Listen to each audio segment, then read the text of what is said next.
Anthrax दोस्तों 1942 में एक मरीन बायोलॉजिस्ट उज़्बेकिस्तान के वोज़रू आइलैंड पर रिसर्च करने के लिए गई हुई थी। जब ये वहां से वापस आई तो शदीद बीमार हो गईं। डॉक्टर ने जब इनका चेकअप किया तो कहा कि कोई परेशानी वाली बात नहीं है, ये एक मामूली सा बुखार है। लेकिन इसके कुछ ही दिन बाद इस लड़की की स्किन पर दाने और रैशेस बनना स्टार्ट हो गए। जैसे जैसे दिन गुजरते गए इनकी तबीयत खराब हुई और एक दिन इनकी डेथ हो गई। इसके बाद एक और साइंटिस्ट इस आइलैंड पर रिसर्च करने के लिए गया और इसके साथ भी सेम इस लड़की वाला ही मामला पेश आया। सिर्फ इतना ही नहीं बल्कि इस लड़के की बीमारी से इसके घर वाले भी मुतासर हो गए थे। कोई नहीं जानता था कि इन दोनों साइंटिस्ट के साथ क्या हुआ।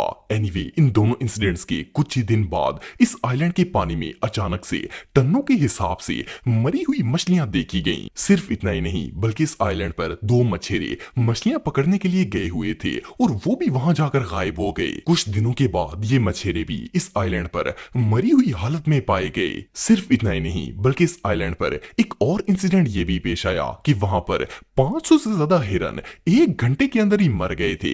खैर जब इन्वेस्टिगेशन की गई तो पता चला कि इस आइलैंड पर एंथ्रेक्स नामी एक बहुत ही टॉक्सिक वायरस को टेस्ट किया गया था और साइंटिस्ट की लापरवाही की वजह से ये लीक होकर आइलैंड के वाटर और हवा में फैल गया था। ये सारी तबाही इसी वायरस ने फैलाई थी। इस दिन के बाद इस आइलैंड का नाम एंथ्रेक्स आइलैंड रख दिया गया। वेल ये वायरस इतना खतरनाक था कि इसने वहां पर किसी चीज को जिंदा नहीं छोड़ा और ना ही किसी इंसान ने दोबारा यहां जाने की हिम्मत की, क्योंकि साइंटिस्ट का कहना है कि इस वायरस के असर को खत्म होने में शायद कई सदियां भी लग सकती हैं। बहरहाल जो भी हो ये सच में किसी नाइटमेयर से कम नहीं था।